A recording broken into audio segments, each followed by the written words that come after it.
Hello,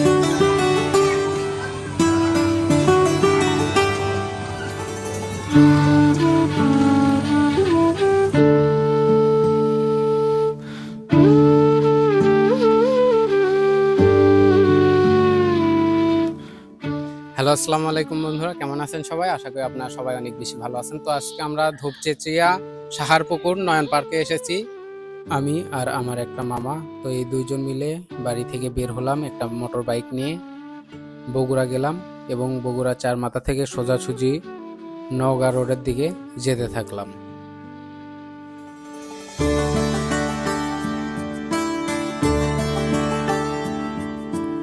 তো আমরা রাস্তা দিয়ে যেতে যেতে ভাবলাম একটু রেস্ট নেই এবং সেখানে চা খাওয়া হলো এবং তারপর আবার বাইকে উঠে আবার রওনা দেওয়া হলো।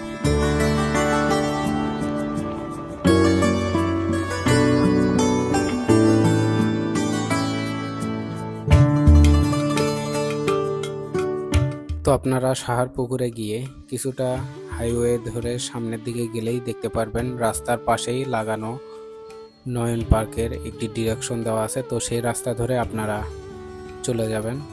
তো আপনারা যতই হাইওয়ে থেকে পার্কের দিকে এগোতে থাকবেন, দেখবেন রাস্তাটি অনেক সুন্দর এবং মনোরম পরিবেশ। রাস্তাতে কোনো জ্যাম নেই, কোনো খাদাখন্দ নাই, রাস্তাটি একদম সুন্দর। তো আপনারা এখানে আসলে অবশ্যই এই রাস্তাটি আপনাদের মন কেড়ে নেবে।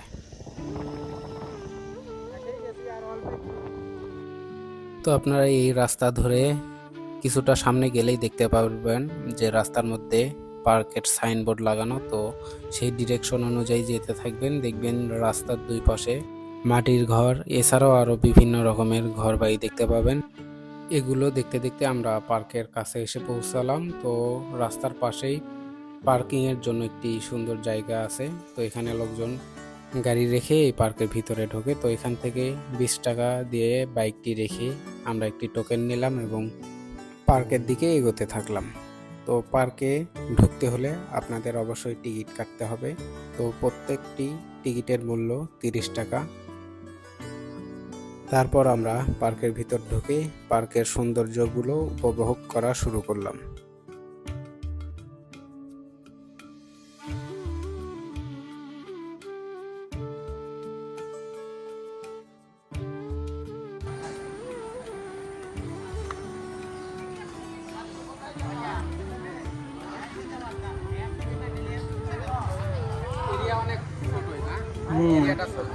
এরিয়াটা অনেক ছোট। হ্যাঁ, পরিষ্কার পরিচ্ছন্ন, তো এই কারণে তোর সুন্দর লাগতেছে।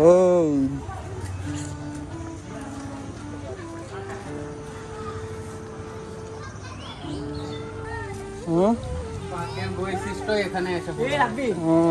আসলে কয়েকটা আসলে এখানে কারা আসতে পারে বলতো? কবত কবতিরা, আসলে ইউর রাইট।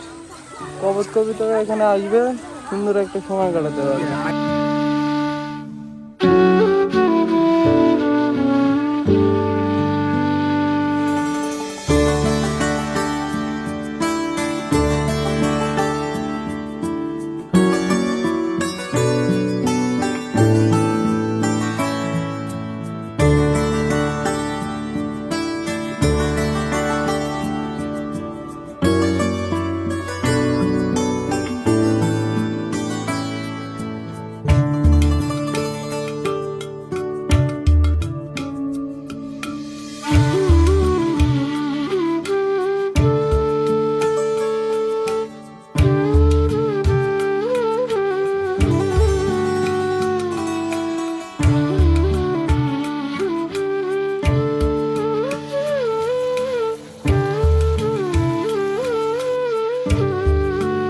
তো এই পার্কে আপনারা চাইলে আপনাদের বাচ্চাকেও নিয়ে আসতে পারেন। এখানে অনেক প্রকারের ছোট্ট বাচ্চাদের খেলার যায় জিনিস আছে, যেগুলোর মাধ্যমে তারা আরও আনন্দ পাবে।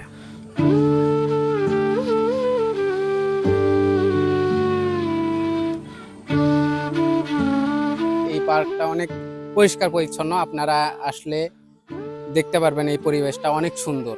আপনারা চাইলে আপনাদের বাচ্চাদেরকেও এখানে নিয়ে আসতে পারেন। এখানে অনেক মনোরম পরিবেশ এবং শীতল আবহাওয়া বিরাজ করতেছে সবসময়। তো এটা একটি গ্রামের মধ্যবর্তী অঞ্চলে অবস্থিত। আশেপাশে এই মাটির ঘর আরো কিছু কিছু গ্রামের অংশ আছে, যেমন বিশাল বড় এই পাশে ক্ষেত খামারের মাঠ আছে। এছাড়াও এই পাশে আছে একটা পুকুর, যেখানে আপনারা চাইলে নৌকাও চালাইতে পারবেন। এছাড়াও এই পাশে আছে দোলনা। তো এছাড়াও এই পার্কে একটি গান বাজনা করার জন্য একটি মঞ্চ বানানো আছে এবং তার পাশেই আছে খাবারের দোকান। তো আপনারা চাইলে এখান থেকেও খাবার খাইতে পারেন। এখানে ফুচকা, চটপটি এছাড়াও আরো বিভিন্ন ধরনের জিনিস পাওয়া যায়। তো এখানে পার্কের সঙ্গেই লাগানো আছে একটি সুন্দর মসজিদ, যেখানে আপনারা নামাজ পড়তে পারবেন এবং নামাজ শেষে আবার পার্কে ঢুকতে পারবেন। এই পার্কে এই অনুমতিটি আছে, নামাজ পড়ার জন্য বের হওয়া যায় এবং নামাজ শেষ করে আবার পার্কে আপনি প্রবেশ করতে পারবেন, তাতে কোনো টিকিট লাগবে না।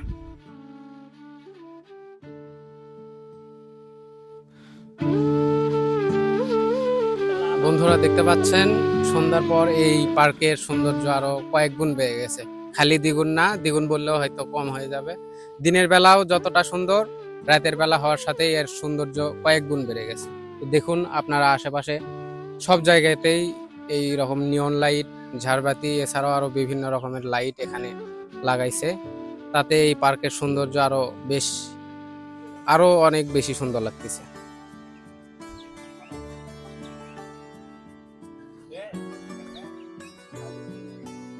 তো আপনারা চাইলে এখানে এসে ঘুরে যেতে পারেন আপনাদের পরিবারকে নিয়ে।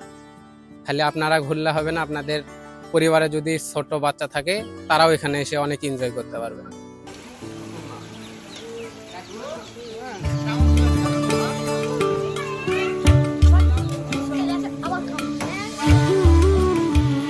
মাশাআল্লাহ, সন্ধ্যা হওয়ার পর এই পার্কের সৌন্দর্য আরো কয়েক গুণ বেড়ে গেছে।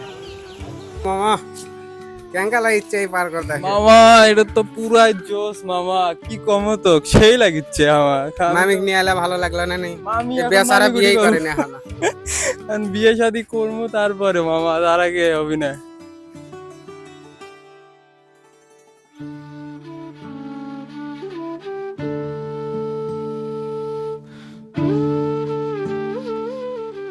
তো আজকের ভিডিওটি এ পর্যন্তই। ভালো লাগলে অবশ্যই লাইক, কমেন্ট, শেয়ার এবং ফলো করে আমাদের পাশেই থাকবেন। আল্লাহ হাফেজ।